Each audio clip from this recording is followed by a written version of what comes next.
Hello students, welcome to home classes.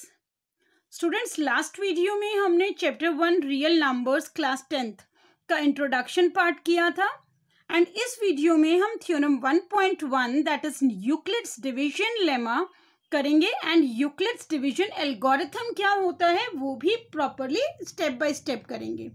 तो Euclid's division lemma theorem को read कर लेते हैं। Given positive integers a and b, there exist unique integers q and r satisfying a is equal to bq plus r, where r is greater than equal to 0 and less than b। हमारी theorem क्या कह रही है कि यहाँ दो positive integers हैं a और b और यहाँ पर एग्जिस्ट करते हैं दो यूनिक इंटीजर्स q और r जो इस इक्वेशन को सेटिस्फाई कर रहे हैं। इक्वेशन क्या है? a is equal to B Q plus R और r 0 से बड़ा या 0 हो सकता है लेकिन b से छोटा होगा। इस थ्योरम को एक एग्जाम्पल की हेल्प से हम समझते हैं। एग्जाम्पल लेते हैं। बहुत सिंपल सा एक एग्जाम्पल मैं आपको देती हूँ। लेट्स 7 डिवाइड बाई 3 हम कर रहे हैं। तो प्रॉपर जो हमारा ट्रेडिशनल मेथड है डिवीजन का, it is like this. 7 is the dividend here, 3 is the divisor. Dividend को हम डिवीजन साइन के अंदर रखते हैं एंड डिवाइजर हम यहां बाहर रखते हैं। तो 3 2s आर 6 एंड हमारा रिमाइंडर बचता है 1। यहां पर देखिए डिविडेंड कितना है? 7 है। Divisor is equal to 3। Quotient जो हमारा ये ऊपर नंबर होता है, this is quotient, it is equal to 2 and reminder whatever is remaining here is the reminder, it is 1। हमारी जो यूक्लिड्स डिवीजन लेमा थ्योरम है वो क्या कहना चाह रही है, अब हम यहां से इसको समझते हैं। इसे सिंप्लीफाई करके लिख लेती हूं in the language of Euclid's division lemma theorem. इसको मैं प्रॉपरली मेंशन कर लेती हूं। 7 को अगर हम लिखते हैं 3 मल्टीप्लाई 2 प्लस 1, तो is it wrong? No, because 7 क्या होगा? 3 2s आर, जो भी आएगा 3 2s आर 6 प्लस ये reminder 1 is equal to this 7। यही हमारी ये थ्योरम कह रही है। तो हमारी थ्योरम क्या कह रही है कि 7 यानी कि a is equal to B Q, where b is the divisor and q is the quotient and r is the reminder. So a is equal to B Q, a is equal to B Q plus R. यही satisfy हमने करना है यहाँ पर, यही हमारी पूरी theorem है। तो इसको प्रॉपरली स्टेटमेंट में अगर हम लिखें, dividend is equal to divisor multiply quotient plus reminder.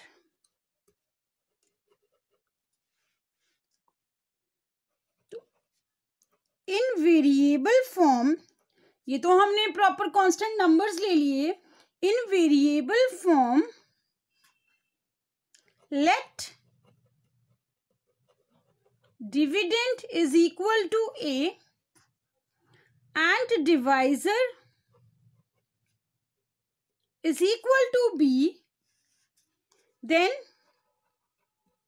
अभी हमने यहां पर प्रूव किया है a यानी कि dividend is equal to b यानी कि डिवाइजर मल्टीप्लाई कोशेंट। अभी कोशेंट 2 ही आया था, तो b q प्लस जो भी रिमाइंडर बचेगा r। So this is the general form of Euclid's division lemma.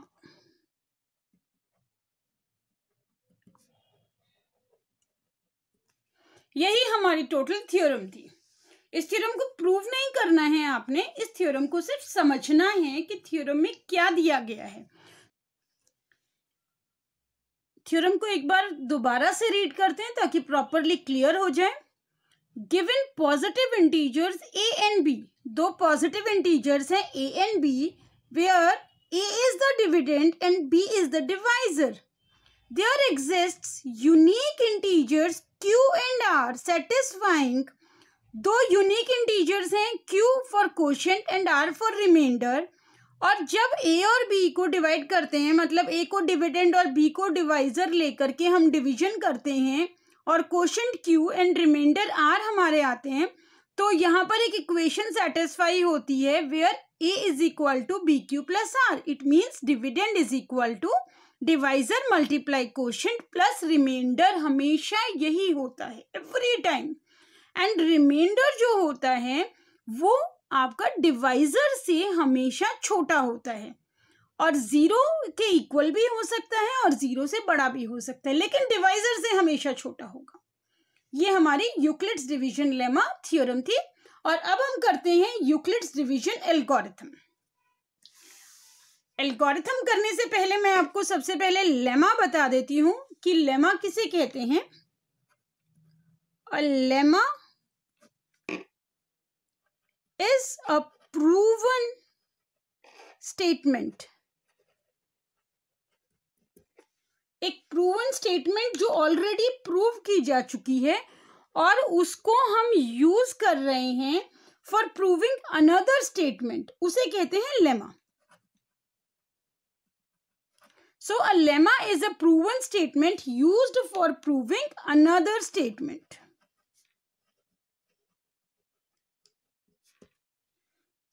अब हम करते हैं Euclid's division algorithm.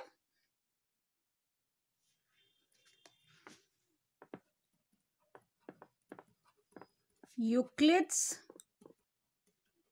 Division algorithm.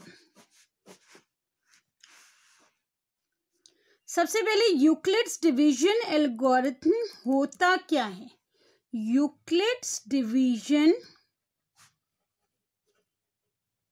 Algorithm is a technique, it is a technique basically. किस चीज की टेक्निक है ये?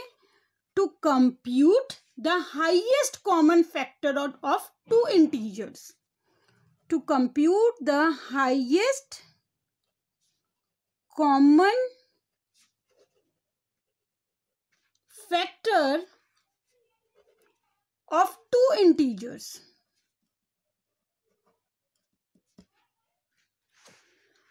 एग्जाम्पल के साथ इसको प्रॉपरली समझ लेते हैं। एग्जाम्पल लेते हैं, find the HCF of x and y। मान लीजिए हमारे पास दो इंटीजर्स हैं x एंड y, हमें उनका HCF फाइंड आउट करना है। तो सबसे पहला स्टेप हमारा क्या होता है, यहाँ पर स्टेप बाय स्टेप हमें चलना है। सबसे पहला step, when x is greater then y, देखो हमेशा हमें जो ग्रेटर नंबर होगा उसको ही डिविडेंड लेना है, ये हम सबसे पहले चेक करेंगे। मैं मेंशन कर देती हूं यहां, we will check that dividend is always the greater number. x और y दोनों नंबर्स में से जरूरी नहीं है कि हमें x को ही डिविडेंड लेना है या y को ही लेना है। सबसे पहले हमें चेक करना है कि कौन सा बड़ा है। जो नंबर बड़ा है हमें उसी को डिविडेंड लेना है। Our next step is Euclid's division lemma, that is a is equal to bq plus r। Example के साथ पूरा बताऊंगी अभी। थर्ड स्टेप क्या होगा, अगर a is equal to B Q plus R में r जीरो आ जाता है, अगर जो हमने डिवीजन किया और वहां पर r जीरो आ गया, तो HCF क्लियरली सीधा सीधा हमारा बी होता है। नेक्स्ट स्टेप, अगर आर 0 नहीं आता है then again division by taking this B as dividend.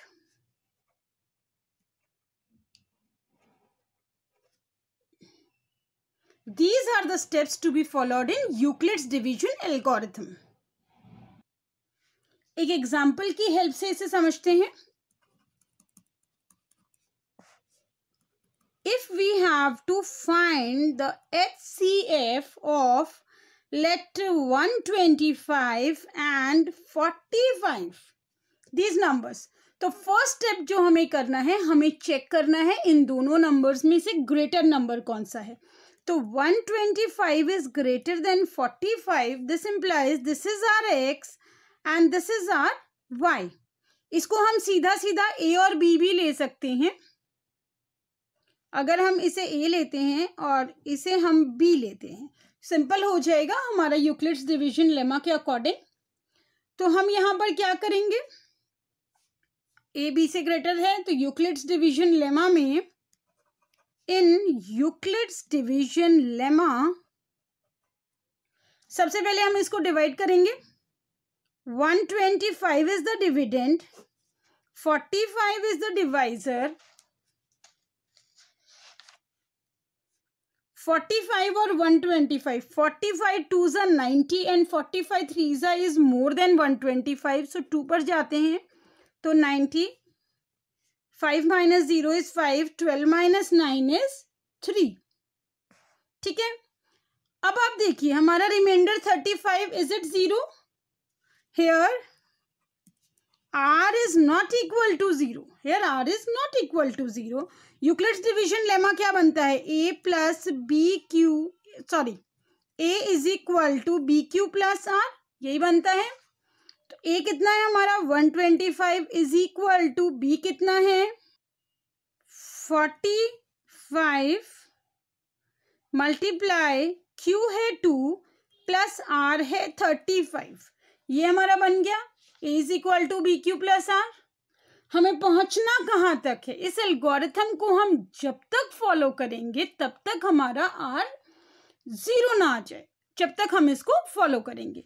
अब r 0 नहीं आया है, r 35 है, तो हम यहाँ क्या करेंगे, अभी हमने ऊपर स्टेप्स में पढ़ा है कि हम दिस b, इस b को, अब यहाँ देखिए b is greater then r, अब b को डिविडेंड ले लेंगे और इसको डिवाइजर ले लेंगे। तो हम यहाँ पर इसे बना लेंगे इस तरीके से, 45 यहाँ अंदर ले आएंगे, फर्दर और डिवीजन करेंगे, 35 1 जा 35, रिमाइंडर बचता है 10, again reminder is not equal to 0। तो यहाँ यूक्लिड्स डिवीजन लेमा क्या बना, डिविडेंड यानी कि 45, this 45 is equal to b, b यानी कि 35 मल्टीप्लाई q 1 प्लस रिमाइंडर 10। अब ये यूक्लिड्स डिवीजन लेमा हमारा बन गया। फर्दर इसको और डिवाइड करेंगे, अब ये डिवाइजर बन गया एंड दिस b डिविडेंड यहां पर बन गया। 10 3 आर 30, 5 रिमाइंडर आ गया, अगेन हमारे पास रिमाइंडर आ गया। अब हमारा यूक्लिड्स डिवीजन लेमा क्या बन गया, dividend is 35 is equal to b 10 multiply q 3 plus r 5। अब ये बन गया हमारा यूक्लिड डिवीजन लेमा। अगेन हम इसको सॉल्व करेंगे, taking 5 as divisor and 10 as dividend. Now 5 2 जा 10 एंड रिमाइंडर इज 0 हेयर। यहां तक हमें अपने एल्गोरिथम को फॉलो करना है। नाउ यूक्लिड डिवीजन लेमा में कैसे लिखेंगे इसे, 10 is equal to 10 is a, 5 is b, 2 is q plus r is 0। इस तरीके से हम इसको यहां तक मेंशन करेंगे। और यहाँ क्लियरली लिख देंगे here r is equal to 0। और r 0 कब था? जब हमारा डिवाइजर 5 था, when divisor is equal to 5। This implies HCF of 125 and 45 is equal to 5। अभी हमने अपने स्टेप्स में पढ़ा था कि अगर R 0 हो, अगर R 0 हो तो HCF सीधा B होता है। तो हमारा क्या आया? R 0 आया, यहाँ पर R 0 आ गया, यहाँ 0 आ गया, यहाँ B क्या था हमारा? इस पर्टिकुलर डिवीजन प्रॉब्लम के लिए B था 5, तो HCF हमारा आ गया 5। हमें हर क्वेश्चन को यहीं तक सॉल्व करना है, जब तक हमारा R 0 नहीं आता है हमें सॉल्व करना है, एंड जो उस टाइम पर B होगा that is the HCF of the numbers. Hopefully division आपको क्लियर है, एंड यहाँ तक आपको अपना पूरा सॉल्यूशन देना है। और नेक्स्ट वीडियो में हम मिलते हैं इस चैप्टर की एक्सरसाइज 1.1 के साथ। तब तक के लिए बाय बाय।